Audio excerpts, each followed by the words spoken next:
किया है वो नोटम के दायरे में होगा। 6 और 7 अगस्त के लिए ये नोटम जारी किया गया है। 6 अगस्त सुबह से लेकर रात तक और 7 अगस्त की रात तक होगा और इस दौरान K4 मिसाइल के परीक्षण की अटकलें सामने आई। सबमरीन लॉन्च बैलिस्टिक मिसाइल है K4 सीरीज और K4 की मारक क्षमता करीब 3,500 किलोमीटर होती है। भारत एक बार फिर अपनी मिसाइल पावर दिखाने की तैयारी में। भारत ने हिंद महासागर क्षेत्र में 6 और 7 अगस्त के लिए लंबी दूरी के मिसाइल परीक्षण के लिए नोटम जारी किया है। इस चेतावनी के तहत करीब 2,500 किलोमीटर लंबा जो क्षेत्र जो इलाका है वहां पर विमान और जहाजों की आवाजाही अस्थायी रूप से प्रतिबंधित रहेगी। ऐसे नोटम मिसाइल परीक्षण के दौरान सुरक्षा सुनिश्चित करने और हवाई साथ ही साथ समुद्री यातायात को खतरे से बचाने के लिए जारी किए जाते हैं। एक्सपर्ट्स कहते हैं कि इस कॉरिडोर और परीक्षण पैटर्न को देखते हुए ये K4 submarine launch ballistic missile या किसी अन्य लंबी दूरी की रणनीतिक मिसाइल का परीक्षण हो सकता है। ज्ञान प्रकाश जी मेरे साथ लगातार बने हैं। ज्ञान सर, बेसिकली हम नोटम जारी करते हैं और इससे पहले हमने बहुत सारी जो मिसाइल टेस्टिंग हुई हमारी वो उड़ीसा में हुई है। आपको भी ये चीज़ ध्यान में होगी। लेकिन इस बार जो नोटम जारी किया गया सर वेस्ट जो बंगाल बे है वो और इसके अलावा जो पैसिफिक ओशन है वहाँ पर जारी किया गया है। जितना नोटम का एरिया है ऐसा लग रहा है कि हम एक लंबी दूरी की मिसाइल की टेस्टिंग करेंगे। हालांकि K4 मिसाइल के बारे में ये कहा जा रहा है।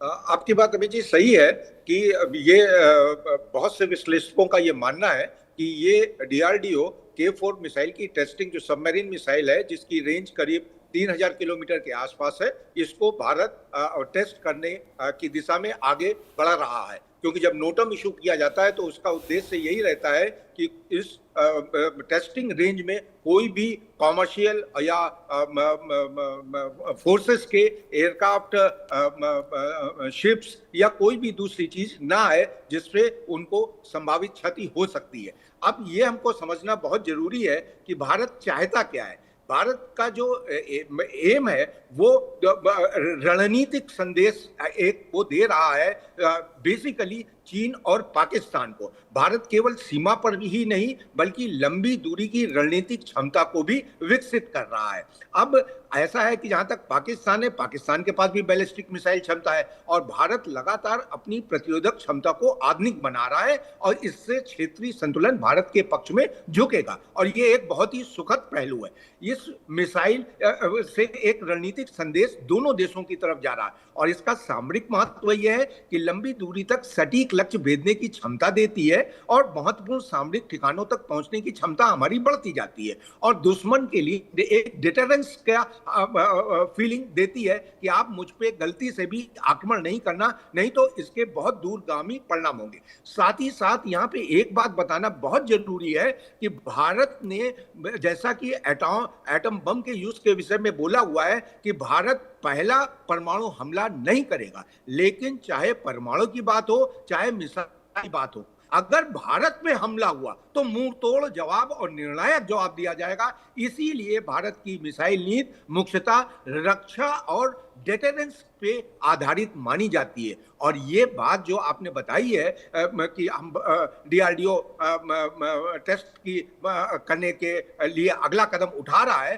तो ये परिलक्षित कर रहा है कि DRDO की क्षमता दिन प्रतिदिन बढ़ती जा रही है। इसने बहुत सी मिसाइलें डेवलप कर चुकी हैं जो ऑपरेशनल हैं और बहुत सी मिसाइलों को डेवलप करना चाह रहा है। इसके जो अपनी किटी में जो इसके मतलब इसकी क्षमता को बढ़ाते हैं, इसके उपयोग को या इसकी महत्व को बताते हैं। जो DRDO ने इतनी मिसाइलें डेवलप की जैसे अग्नि श्रृंखला करी, पृथ्वी करी, ब्रह्मोस करी, आकाश करी, अस्त्र करी, पिनाका करी, प्रलय करी और हाइपरसोनिक तकनीक को बढ़ाता जा रहा है और इन सब क्षेत्रों में DRDO ने उल्लेखनीय प्रगति करी है। और आधुनिक आज के समय में आपने मिडिल ईस्ट में भी देखा हुआ है तो ड्रोन और मिसाइल बहुत ज्यादा उपयोगी साबित हो रहे हैं। इसलिए अगर DRDO या भारत अपनी मिसाइल क्षमता को आगे बढ़ाता है तो ये एक सराहनीय कदम है और हमारे देश के लिए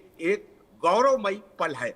और क्योंकि आज के युद्ध केवल सैनिकों से नहीं लड़े जाते हैं, अब आज के युद्ध में हमने देखा है लंबी दूरी की मिसाइलें, ड्रोन, AI आधारित सिस्टम, सैटेलाइट नेटवर्क, साइबर युद्ध का जमाना आ चुका है। इसलिए ये एक बहुत ही सराहनीय कदम माना जाएगा। बहुत शुक्रिया सर इस जानकारी के लिए। खबरों में आगे बढ़ते हैं। यूपी के बदायूं से बड़ी खबर है, जहां पर